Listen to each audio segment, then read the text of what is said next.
I'm in Italy. I'm wearing some very fetching salopettes. Not because I'm starting a new trend, because, I mean, let's face it, I probably could if I wanted to, but because tomorrow I'm going to be doing some snowboarding with Ford.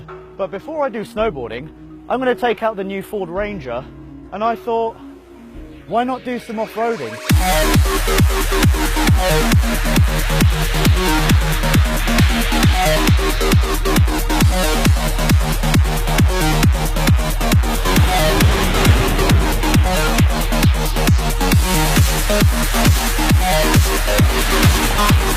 So this is the first ever pickup truck that I've ever driven, which is quite interesting. You don't get a lot of pickup trucks in the UK. I know you guys in the US of A get quite a lot of them.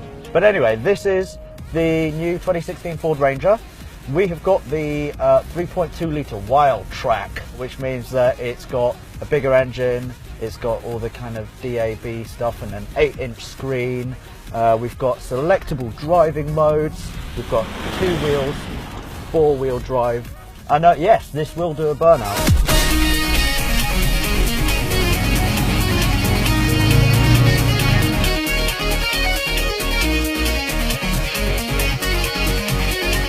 We've got nice kind of chunky dials for big man hands. Obviously this is a like a luxury commercial vehicle, so people who work on kind of building sites and stuff, they got kind of big fat hammy hands and they just kind of like prod like that.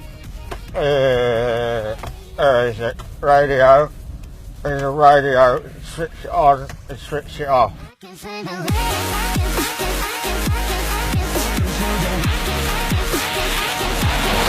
We've got a twin clutch semi-automatic 6-speed gearbox, which is it's a little bit slow, I'll be honest. Hey! Woo-hoo-hoo! There's a bit of a dip in the road there. No, you can't do that in a normal car, but you can in your Ranger twin cab. You can do it with all your work buddies with you. Yeah, it's got loads of grunt, 347 pound-foot of torque, and about 200 horsepower.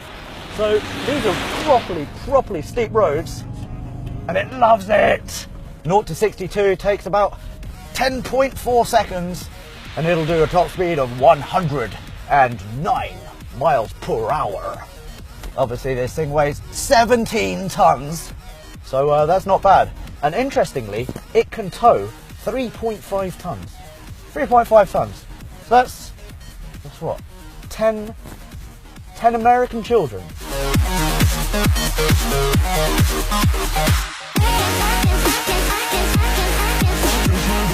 It is quite a crude setup, all this. We got leaf springs on the back, but I've thrown this this motor vehicle at a lot of things today, and it has dealt with most of them pretty well. So the steering feels pretty disconnected. Obviously, this is electric steering. It's a heavy old girl, so I'm not getting any feedback through the steering wheel. I mean, look, it doesn't really move at all. But hey, it's a commercial vehicle, and it is a fun commercial vehicle. I didn't expect to be able to hoon quite as well as I am at the moment. This is good. I should take up rally. On the open road, the Ranger Wildtrak makes slow but steady progress, and as before, the feedback through the steering wheel feels like I'm wearing boxing gloves. The ride is also bumpy and unrefined, but hey, this thing isn't about driving dynamics and drifting. Its remit is hauling, reliability, and generally being a badass. And these things it does well. Woo! That was fun. That was a bit of a crunch from the underneath. It's all protected though. So remember, never go out without protection, especially if you're gonna take the dirt track. So this must be why a lot of you guys drive pickups. I get it now. You kind of sit high, you can kind of lord it over people, and you can do some off-roading. The best thing to liken the Ranger Wildtrak to is an ostrich. It's unusual, versatile enough to survive in most climates, is as tough as nails, and is occasionally uncomfortable to ride. But it's definitely one of those things that everyone wants to try at least once. And after 2 days of hooning, jumping and abusing, I'm happy that I got to ride this thing bareback. So as Ford is breaking through the 30,000 pound barrier, just breaking through the ceiling, it's come up with a campaign called Unlearn. And what that is a campaign to change perceptions for a new way of thinking about the Ford brand, especially for kind of wealthier families. And as part of that campaign, it's not only Ford that they want you to kind of rethink and reassess, it's just general life as well. So Ford said to me yesterday, Alex, we've got a drug suit and we'd like you to have a go. So I'm going to get drugged up on this suit. It's kind of going to make me probably rethink drug driving, but I'm pretty much a racing driver already, so how hard can it be? For this test, I've created an ingenious time trial course to see how much harder driving is under the simulated influence of drugs. The plan is to drive around this mound, race up the road, reverse park, and then run to the top of the mound. First, I set a benchmark time without the drug suit on.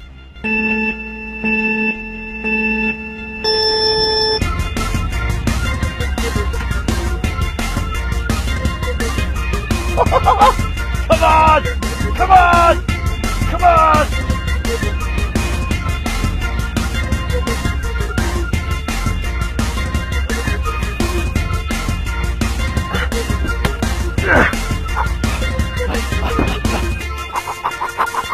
Oh my god!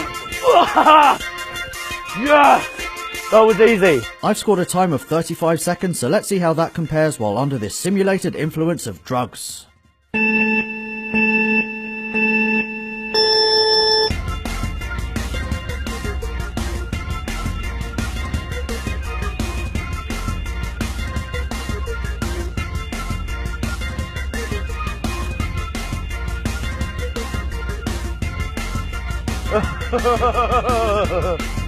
Oh god, this is very difficult. I know I need to floor it around here, I think.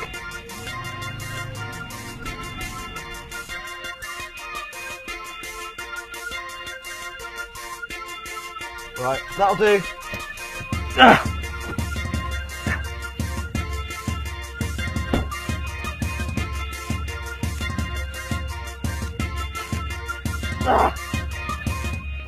Yeah! Whoa! See, easy, no problem in here. I got this all day. I crossed the line in 1 minute 12 seconds, which is over twice the time it took without the suit on. This experience taught me two things. One, I'm a fantastic driver. I mean, look at that parking. And two, wearing the drug suit while driving is an experience I don't want to repeat in a hurry, even in the middle of nowhere and surrounded by 2.2 tons of metal. I need a nap.